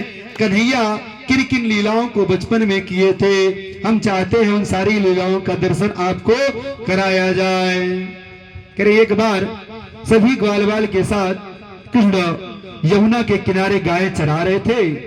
गायों को प्यास लगी तो यमुना का जल पीने के लिए सभी वहां जाती हैं। यमुना का जल जैसे वो पीती हैं, सभी गायें मरणासन्न हो जाती हैं। भगवान श्री कृष्ण गोविंद अपनी अमृतमयी दृष्टि से सभी गायों को पुनः स्वस्थ चित्त करते हैं, परंतु आज गोविंद ने मन बना लिया कि अब इस यमुना के जल को हम शुद्ध करेंगे, इसमें जो भी विष है हम इसको दूर करने का आज संकल्प लेते हैं। परीक्षित जी ने सुखदेव जी से कहा, हे प्रभु, भगवान ने उस अथाह जल में उस कालिया नाग को कैसे पकड़ा था, और वो जब नाग था जल में क्यों रहता था, ये सब क्या रहस्य, कृपा करके मुझसे बताइए। तब श्री सुखदेव जी महाराज कहने लगे, उस कालिया नाग का उद्धार करने के लिए ही गोविंद ने ऐसा किया। आज अपने ग्वाल वालों के साथ गोविंद गेंद खेलना प्रारंभ किए। गेंद खेल रहे हैं और जानबूझ करके गेंद यमुना में फेंक दिया।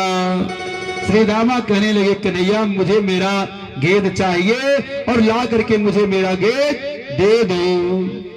समझाने पर जब नहीं माने तो गोविंद यमुना में कहे कि भाई हम जा रहे हैं, यमुना से हम आपका गेंद लाएंगे, और वह कदम की डाल से होते हुए यमुना जी में कूद जाते हैं। अब तो हाहाकार मच गया। ग्वाल बाल मैया के पास रोते रोते जा पहुंचे, मैया तेरे लाला कालिया दह में कूद गया है। सभी भागते भागते यमुना के किनारे पहुंचे, मैया तो बेहोश हो जाते हैं। कन्हैया जल में प्रवेश करते हैं, नाग पत्नियां देखती हैं, नाग पत्नियां स्तुति करने लगती हैं, विनती करने लगती है, ऐ बालक तुम यहाँ कहां से आ गए हो, तुरंत चले जाओ अपना गेंद लेकर के, अन्यथा हमारे स्वामी जगेंगे तो तुम्हारा मृत्यु निश्चित है। इस अथाह जल में तुम कैसे आ गए, कहां से आ गए। नाग पत्नियों ने इस प्रकार से कहा, लेकिन कन्हैया ने कहा, ऐ माते मैं आपके पतिदेव से ही मिलने आया हूं, आप कृपा करके उन्हें जगाएं और हम उनका दर्शन करना चाहते हैं, उनसे ही मिलने आए हैं। तुम बड़े हठी बालक हो, मानोगे नहीं, तुम जानते नहीं उनके जल, उनके विष से यह यमुना का जल विषैला हुआ है, पता नहीं कैसे तुम जीवित हो, यदि जग जाएंगे उनके विष से तुम जल कर राख हो जाओगे। ठीक है, आप लोग जगा दीजिए, मैं उनसे मिलना चाहता हूं।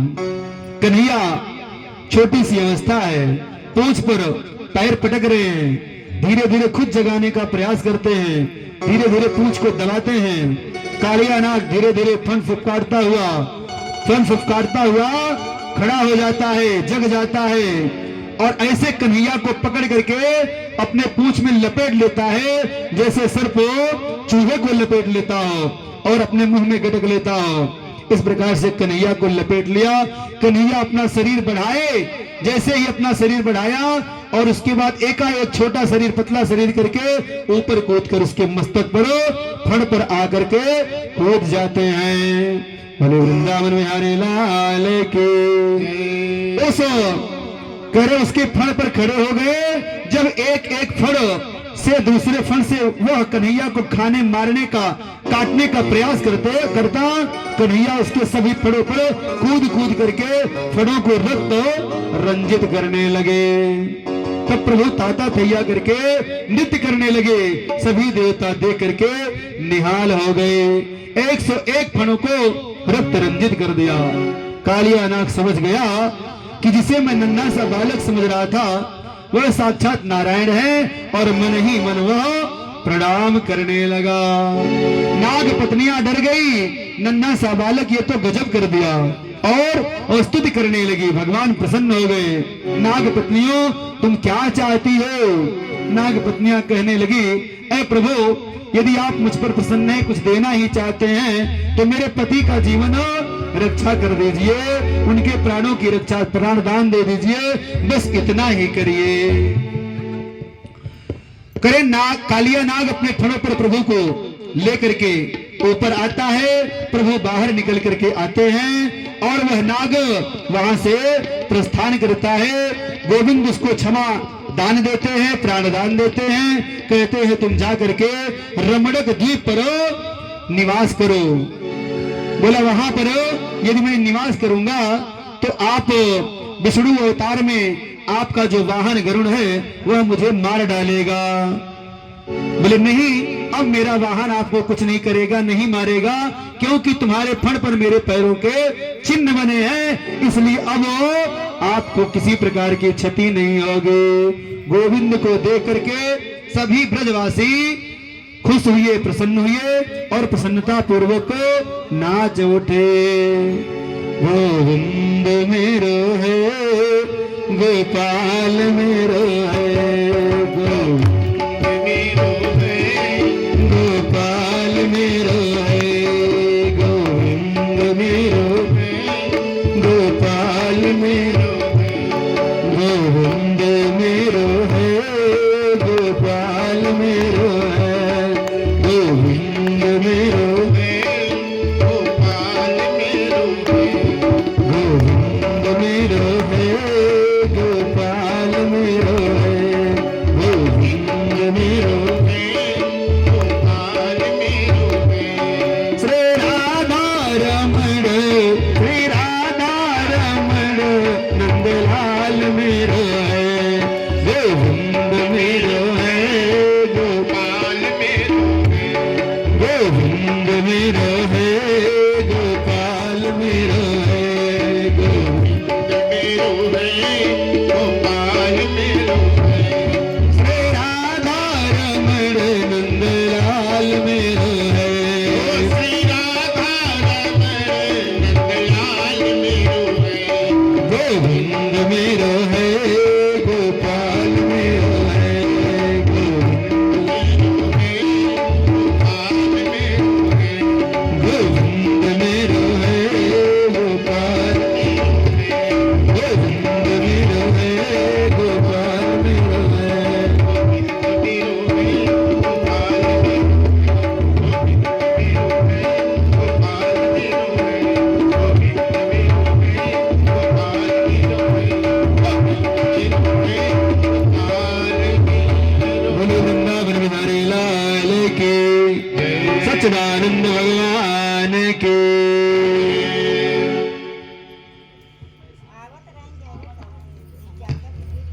हरि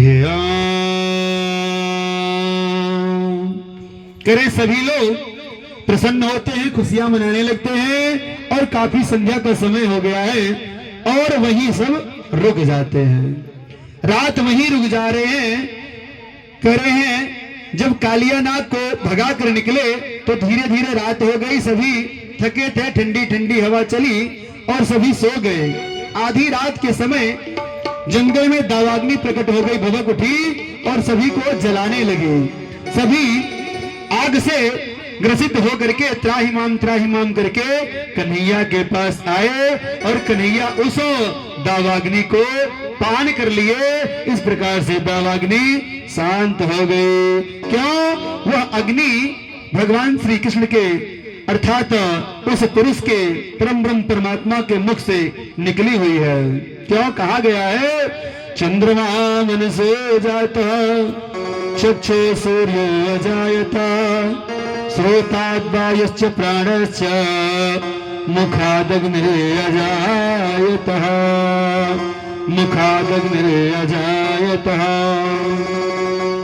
एक बार सभी गाय चरा रहे थे, प्रलंबासुर कंस का भेजा हुआ राक्षस ग्वाल बालों का रूप बना करके वह आकर के ग्वाल बालों के बीच में मिल जाता है। सभी लोग खेलने लगे।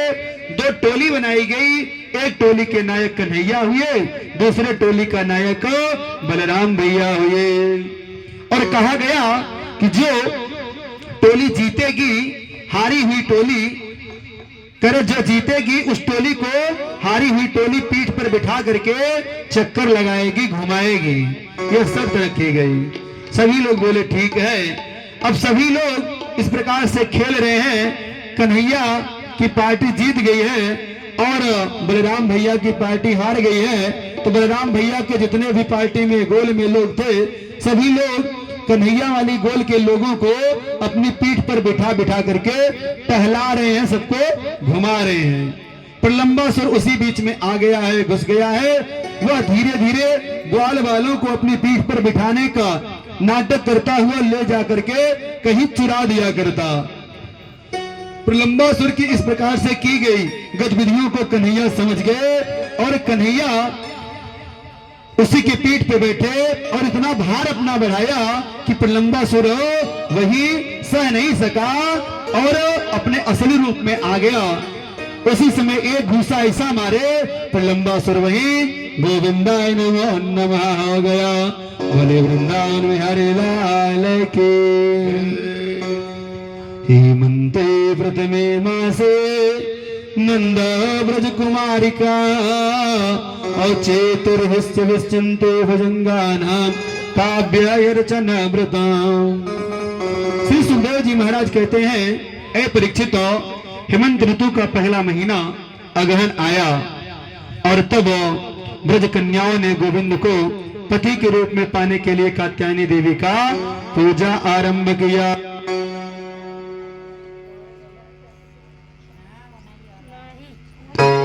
हरिओम कात्यायनी महामाये महायोगे रधेश्वरे आनंद गोप सुतम देवे पतिम में कुरुते नमः। एक दिन नित्य की तरह अपने वस्त्र यमुना के किनारे रखकर यमुना के जल में स्नान करने लगी। गोविंद चुपके से इनके वस्त्रों को लेकर के कदम्ब के डाल पर चढ़ गए। बहुत अनुनय विनय करने पर भगवान ने सबको शिक्षा दिया कि इस प्रकार से जल में नग्नावस्था में स्नान नहीं करना चाहिए। कुछ बातों को बताया कन्हैया ने कि कब कब नग्नावस्था में नहीं होना चाहिए। कौन सी बात है? स्नानम दानम तथा होमम, स्नानम दानम तथा होमम, शयन गमनम भुजे विवस्वतन परकुत कुर्वाण पापकृत भवेदता। इस प्रकार से स्नान, दान, यज्ञ, होम अथवा सुषुप्तावस्था में सोते समय ऐसे नग्नावस्था में नहीं सोना चाहिए। बोले वृंदावन बिहारी लाल की। एक दिन जंगल में ग्वाले करे, एक दिन जंगल में ग्वालों ने कन्हैया से कहा कि हमें बड़ी भूख लगी है, कुछ उपाय करो। कृष्ण ने कहा, यहाँ से कुछ दूर ब्राह्मण यज्ञ कर रहे हैं और जाओ, वहां से जा करके कुछ मांग कर लाओ, खाया जाए। सभी लोग जाते हैं, ब्राह्मण मना कर देते हैं, नहीं देते हैं। कन्हैया फिर कहते हैं कि उनकी पत्नियां ब्राह्मणी हैं, उनसे कहिएगा तो वो जरूर आपको देंगी। समस्त ब्राह्मणियों ने जैसे सुना कि कन्हैया भूखे हैं और मांग रहे हैं कुछ खाने के लिए, वो सभी थाल सजा करके ले जाते हैं कन्हैया के पास, प्रस्तुत करती हैं। कन्हैया गोप ग्वालों के साथ खाते हैं और ब्राह्मणियों को मनोवांछित वरदान देकर के उनके मनोरथ को सफल करते हैं। बोले वृंदावन बिहारी लाल के। इस प्रकार से ब्राह्मण पत्नियों पर प्रभु ने कृपा किया। बुद्धि बड़े चतुराई बड़ी और मन में ममता अतिशय लिपटी है। आज बुद्धि सबके पास बहुत बढ़ गई है, सब बुद्धिमान है, ऐसी बात नहीं है। करे बुद्धि बड़ी चतुराई बड़ी, बुद्धि बड़ी चतुराई बढ़ गई सबके अंदर, वो चतुर सब हो गए हैं। बुद्धि बड़ी चतुराई बड़ी मन में ममता अतिशय लिपटी है। और ज्ञान बढ़ो धन धाम बढ़ो, करतूती बड़ी जग में प्रगति है। करतूती बड़ो जग में प्रगति है। विभिन्न प्रकार के कर्तव्य लोग कर रहे हैं धन कमाने के लिए, लोगों को छलने के लिए, छलावा करने के लिए। गजबाज द्वार मनुष्य हजार, तो इंद्र समान को कौन घटे। सो कृष्ण सो सब कृष्ण की भक्ति बिना, मानो सुंदर नार के नाक कटे।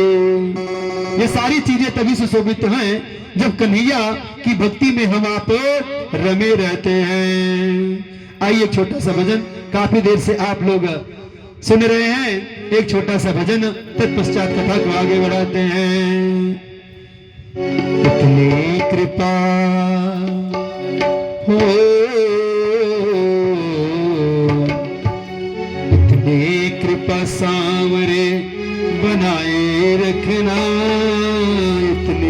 कृपा सांवरे बनाए रखना, मरते दम तक सेवा में लगाए रखना। अपनी कृपा सांवरे बनाए रखना, मरते दम तक सेवा में लगाए रखना। अपनी कृपा सांवरे अपनी कृपा सांवरे बनाए रखना, मरते दम तक सेवा में लगाए लगाए रखना। अपनी कृपा सांवरे बनाए रखना, मरते दम तक सेवा में लगाए रखना। अपनी कृपा सांवरे बनाए रखना, मरते दम तक सेवा में लगाए रखना। अपनी कृपा सांवरे बनाए रखना, मरते दम तक सेवा में लगाए रखना।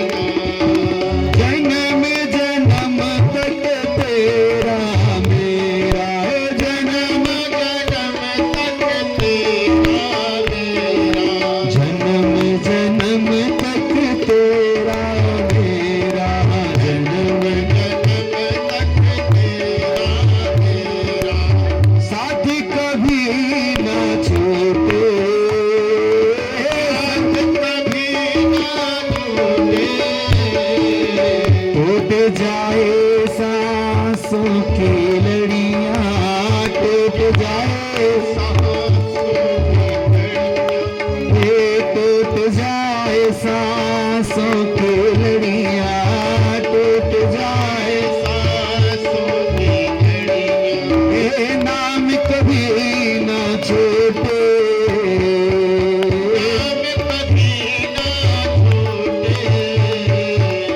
गोदी में दास को बिठाए रखना, गोदी में दास को बिठाए रखना, मरते दम तक सेवा में लगाए रखना।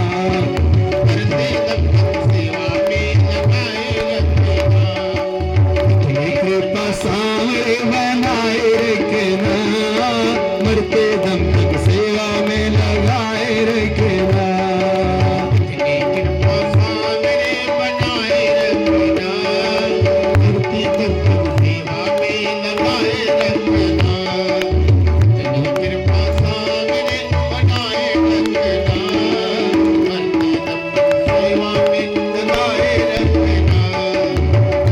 कृपा सांवरे बनाए रखना, मरते दम तक सेवा में लगाए रखना।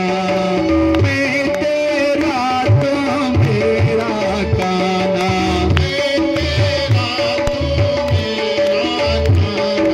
मेरा जी तू राजी काना, तू राजी मैं तेरे नाम पे लिख दी मैंने, तेरे इस जीवन की बाजिर खाना, इस अब लाज तुम्हारे हाथ है बचाए रखना, लाज है तुम्हारे हाथ बचाए रखना। तुम तक सेवा में लगाए रखना, इतनी कृपा सारे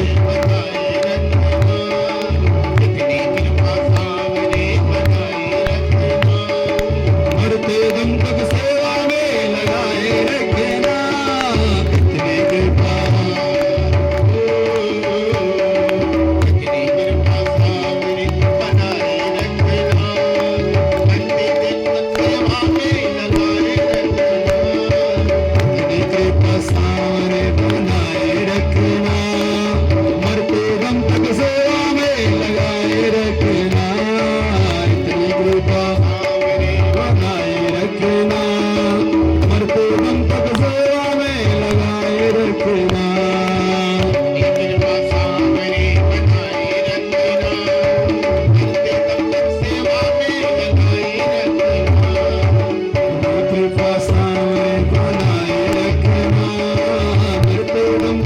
सेवा में लगाए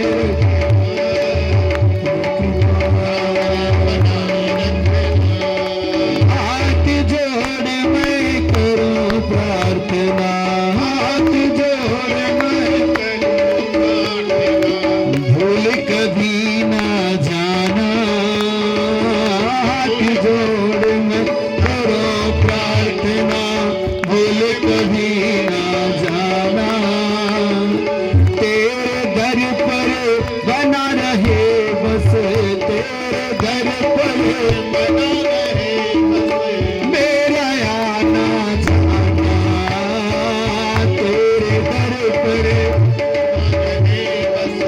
तेरे दर पर बना रहे बस मेरा आना जाना मेरा आना जाना तेरे दर पर बना रहे बस मेरा आना जाना पर दिन पर दिन ये सिलसिला बढ़ाए रखना दिन पर दिन ये सिलसिला बढ़ाए रखना मरते दम तक सेवा में लगाए रखना इतनी कृपा सावरी बनाए रखना घंटे तक सेवा में लगाए रखना इतनी कृपा सांवरे बनाए रखना मरते दम तक सेवा में लगाए रखना इतनी कृपा सावरी बनाए रखना घंटे तक सेवा में लगाए रखना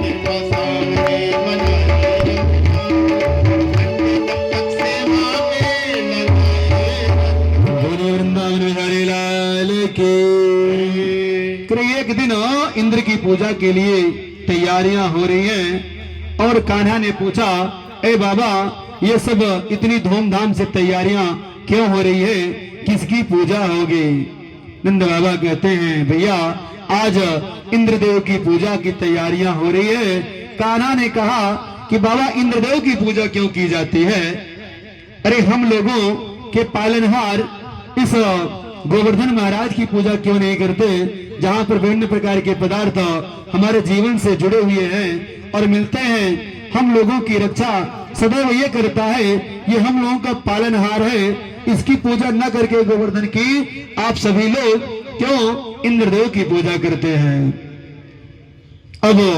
बाबा ने कहा भाई अभी तक यही चला आया है आज तक वही चल रहा है कन्हैया कहने लगे नहीं बाबा लोगों से बात करिए चर्चा करिए इस बार मेरा मन है कि गोवर्धन महाराज की पूजा की जाए करे सभी लोग बात आपस में करते हैं कहते भैया कन्हैया हमारा पालनहार है और सदैव वह हमारी रक्षा किया है विभिन्न प्रकार के विघ्न जब भी आए हैं तो कन्हैया ही हमारी रक्षा किया है अगर कन्हैया कहते हैं तो ठीक है हम सभी लोग गोवर्धन की ही पूजा करेंगे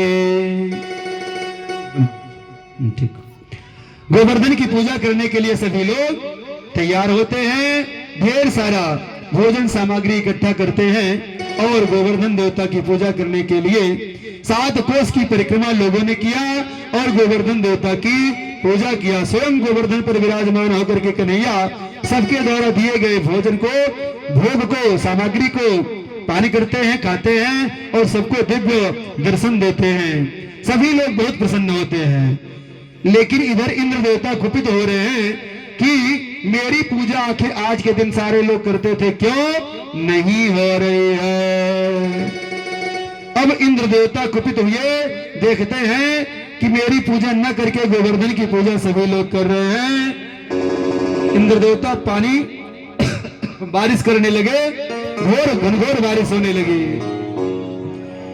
करते रहे भीषण प्रलय गर्जन गगन पर श्याम घन करते रहे भीषण प्रलय गर्जन गगन पर श्याम घन धरते पे सर घन श्याम की मुरली के लहराते रहे घनघोर बारिश हो रही है कन्हैया बंसी बजा रहे हैं सारे लोग दौड़े दौड़े आते कन्हैया ये तो बाढ़ आने वाली है, हमारे घर सब बह जाएंगे, परिवार सब दुखी हो जाएंगे, गाय बछड़ों के रहने का ठिकाना नहीं, किया क्या जाए। कन्हैया आते हैं, सभी लोग मिलकर के गोवर्धन पर्वत को उठा रहे हैं। कन्हैया अपनी उंगली से उठाए, सबको लग रहा है हमें उठाए हमें उठाए, सभी लोग डंडा ले खड़े हो गए। हाँ कन्हैया तू मेरे पीठ पे, तू छोटा है, थोड़ा मेरे पीठ पे खड़ा हो जा, और खड़े होकर के और ऊपर थोड़ा कर। सभी गांव के निवासी आ जा रहे हैं, सभी लोग उसके अंदर।